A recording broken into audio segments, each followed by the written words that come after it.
मजलिस तो हमेशा बीजेपी का मुकाबला करती थी, करती है, और इंशाअल्लाह ताला जब तक मजलिस के हर एक वर्कर की जान में जान है, बीजेपी से मुकाबला करते रहेंगे। बस इनके विधायकों में क्या वो कुव्वत है, क्या वो ताकत वो है कि ये बीजेपी का मुकाबला कर सकेंगे? क्या सुखनंदो जो बीजेपी में शामिल हुआ, कि इसको मुसलमानों ने वोट नहीं दिया टीएमसी के नाम पर? क्या जितने टीएमसी के एमएलए उस दिन अमित शाह के पांव चाट रहे थे, क्या टीएमसी के नाम पर इनको मुसलमानों ने, दलितों ने, बहुजन समाज ने, ओबीसी ने और आदिवासियों ने सेक्युलरिज्म के नाम पर वोट नहीं दिया और इनको जिताया? हमारा वोट लिए बाद से जब ये जाकर अमित शाह की गोद में बैठकर उसके जूते चाटना शुरू कर दिए, तो इसकी क्या गारंटी है कि आगे जाकर ये हमारा वोट लेकर उनके तलवे नहीं चाटेंगे? क्या इसकी कोई गारंटी ले सकता है? वो लोग जो टीवियों पे आकर आपके और मेरे सामने बात करते हैं कि मजलिस को नहीं आना चाहिए, क्या तुम ठहर कर ये बोल सकते हो कि अगर हम तुमको वोट देंगे तो तुम्हारे एमएलए जाके नरेंद्र मोदी के गोद में नहीं बैठेंगे? क्या ये गारंटी तुम दे सकते हो? ये नहीं दे पाएंगे, क्योंकि इनको पता नहीं कब कौन चले जाएगा। आज जितने मिनिस्टर्स तृणमूल के, जितने एमएलए कांग्रेस के, जितने एमएलए सीपीए का लेफ्ट के जो बीजेपी में जाकर मिले हैं, क्या इनको मुसलमानों ने, दलितों ने, बहुजन समाज ने क्या इनको वोट नहीं दिया?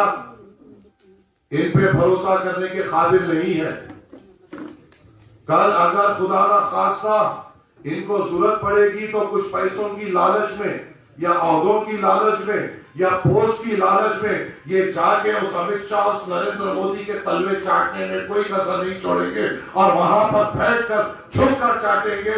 मगर वो मजलिस इत्तेहादुल मुस्लिमीन असदुद्दीन अवैसी साहब के पार्टी के वर्कर्स होंगे जो आखिरी दम तक इससे मुकाबला करते रहेंगे, क्योंकि बिकना और फटना हमारे खून में नहीं। हाँ, रास्ता मुश्किल है, रास्ता आसान नहीं है।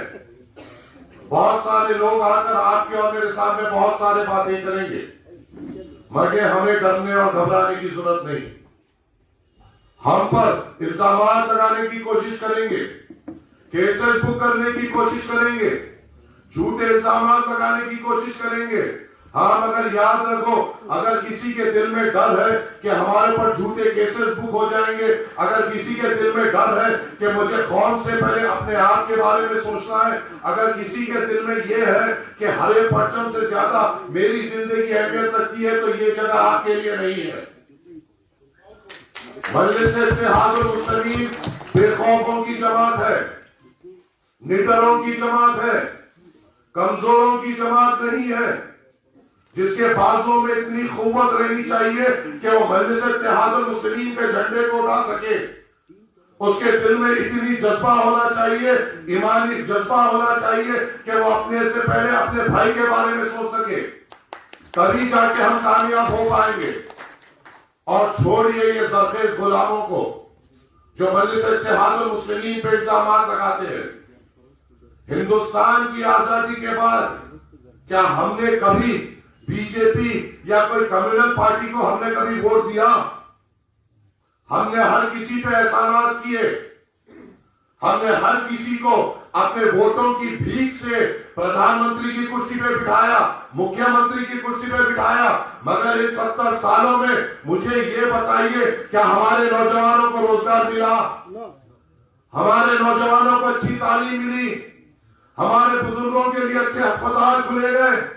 हमारे खवातीन के लिए अच्छे इंतजाम किए गए? ये जानते हैं कि इनको डराया जाए बीजेपी के नाम पे और इनका वोट हासिल किया जाए। और आपको मालूम है मजलिस से इनको क्या तकलीफ है, क्योंकि ये जानते हैं अगर मजलिस ताकतवर हो जाएगी तो इनकी दुकान बंद हो जाएगी, इसलिए मजलिस को कमजोर करना चाहते हैं। इनको मुसलमानों के वोट भीख में चाहिए, इनको बहुजन के वोट भीख में चाहिए, इनको आदिवासी के वोट भीख में चाहिए। मगर ये कभी मुसलमान को, बहुजन को, दलित को, आदिवासी को मालिक बनते हुए नहीं देख सकते हैं। ये हमेशा ये सोचते हैं कि ये लोग हमेशा हमारे पीछे चले, कभी आगे बढ़ने की कोशिश ना करे। वो वक्त चले गया। अब बंगाल में असदुद्दीन अवैसी साहब आए हैं। अब अगर होगी तो बराबरी की बात होगी, चलेंगे तो साथ करेंगे, बात होगा की बात। जीत और हार आपके और मेरे हाथ में नहीं है। जीत और हार ना आपके मेरे हाथ में नहीं है, मेहनत हमारे हाथ में है।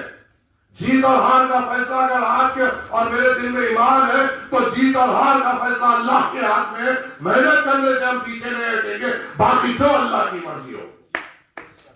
अरे हम पे इल्जामात लगाने वाले, हम पर मुस्कुराने वाले, हम पर दो 10 किस्म के बातें करने वाले, एनआरसी, एनपीआर, सीए जब आया, जो लोग आज हम पर मुस्कुराते हैं, जो आज हम पे इल्जामात लगाते हैं, कल तुम जब रोड पे निकले हुए थे तुम्हें ये एहसास नहीं था एनआरपी, एनसीआर और सीए इसलिए पास हुआ क्योंकि जिसको तुमने भीख से नवाजा उस ट्रिब्यूनल के 7 एमपी उस दिन मौजूद नहीं थे और तुमको धोखा देते हुए ये बिल पास किया गया। क्या इतना भी एहसास नहीं है? कौन सी गफलत में रह रहे हो? किस नींद में सो रहे हो? क्या अपने आने वाली नस्ल की कुर्बानियों और उनको उस बेरोजगारी में देखकर सुकून मिलेगा, या अब उठकर अपने मुस्तकबिल को संवारने का काम करेंगे हम लोग?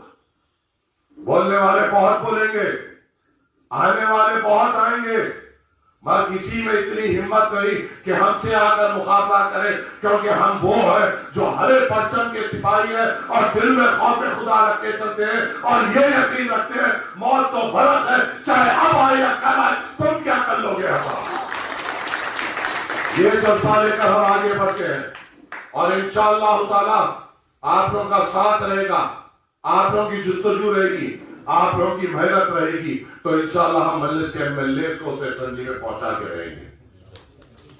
अरे हमको बोलने वालों, क्या बिहार में हमको ये इल्जामात नहीं लगाए गए कि हम बीजेपी की बी टीम है, हम बीजेपी का फायदा पहुंचाए?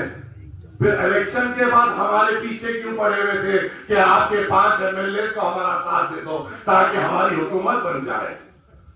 जब हमारे एमएलए जीत के आए तो हमारे सपोर्ट की तुमको जरूरत, और जब हम लड़ने आए तो हम पर इल्जामात।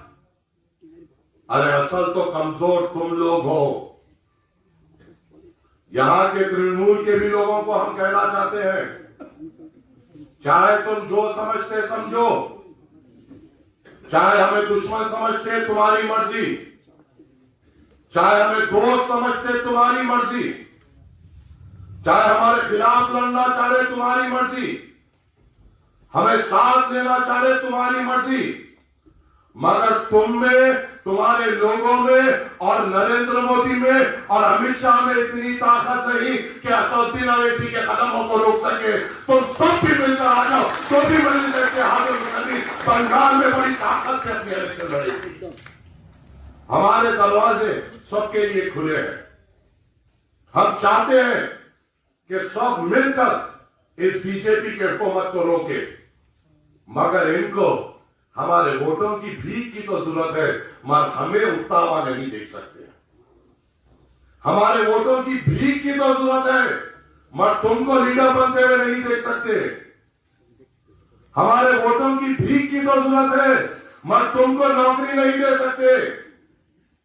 हमारे वोटों की भीख की तो जरूरत है, मगर हमें अच्छे एजुकेशनल इंस्टीट्यूट से अच्छे अस्पताल नहीं दे सकते।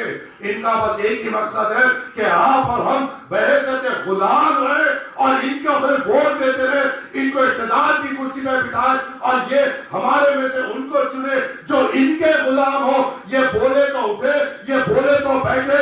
मजलिस के विधायक आपकी बात करेंगे, उस ऐवान असेंबली में जाकर उस वक्त के बुजुर्गों के आंखों में आके डालकर हमारे नौजवानों की बात करेंगे। तो वक्त आया है अपने शेरों को चुनने का। तकलीफ उठाइए और अपने लोगों को चुनिए। बोलने वाले बहुत बोलेंगे, करने वाले करके निकल जाएंगे इंशाअल्लाह। और अल्लाह की जात पे उम्मीद है और आपसे भी तवक्को है ये लोग जो इल्जाम लगाते हैं, क्या ये साबित कर सकते हैं?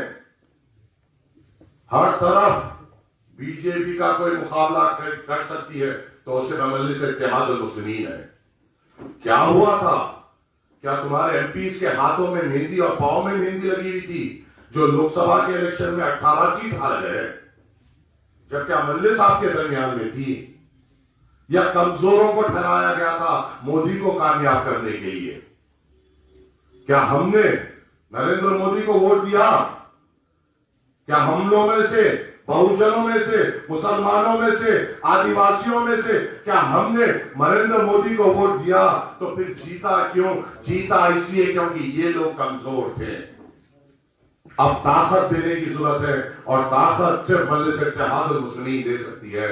आप लोगों से अदबन गुजारिश है, अपने जिम्मेदारों के साथ बैठिए, प्लान करिए किस तरीके से हमें आगे बढ़ना है, किस तरीके से काम करना है, और इंशाअल्लाह ताला हम बहुत सोच समझकर चुन कर इंशाअल्लाह ताला अपने उम्मीदवार उतारेंगे और इंशाअल्लाह बड़ी ताकत से हम मजलिस इत्तेहादुल मुस्लिमीन का परचम यहाँ पे बुलंद करने की कोशिश करेंगे। मेहनत हमारे हाथ में है, कामयाबी अल्लाह के हाथ में है। अगर हम नेक दिली से, ईमानदारी से, जियानतदारी से, खौफ खुदा रखते हुए अगर हम मेहनत करेंगे तो इंशाअल्लाह अल्लाह हमसे राजी होते हुए हमें कामयाबी देगा। ये यकीन के साथ मजलिस इत्तेहादुल मुस्लिमीन का परचम बुलंद करिए। फिर से आप तमाम का शुक्रगुजार हूँ।